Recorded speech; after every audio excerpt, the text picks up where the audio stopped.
This is the Lone Creator YouTube. We hope this video helps. In this video, I will explain how to use Robinhood for options. First, let's understand what options are and why you might consider trading them. Options contracts provide the right, but not the obligation, to buy or sell an underlying asset at a specific price by a certain date. Robinhood makes this accessible with a user-friendly platform, but it's crucial to grasp the fundamentals and risks before diving in. To begin trading options on Robinhood, you first need to apply and be approved. Navigate to the investing section within your app and look for the options trading application.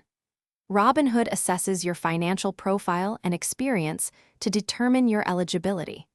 It's important to be honest about your risk tolerance and investment objectives, as this helps ensure options trading is suitable for you.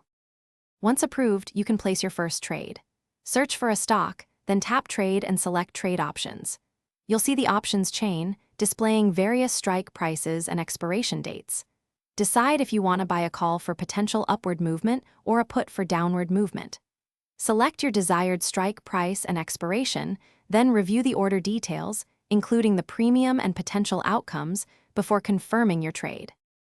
After placing a trade, actively monitor your options positions. Market conditions can change rapidly, affecting the value of your contracts. You can close a position at any time before expiration to realize profits or cut losses. Simply select the option in your portfolio and choose to sell it. Remember to check the description below for a link to the Echo Dot smart speaker and other great deals. Effective management is key to successful options trading, so stay informed and be prepared to adjust your strategy. Thanks for watching. Consider subscribing if we helped you.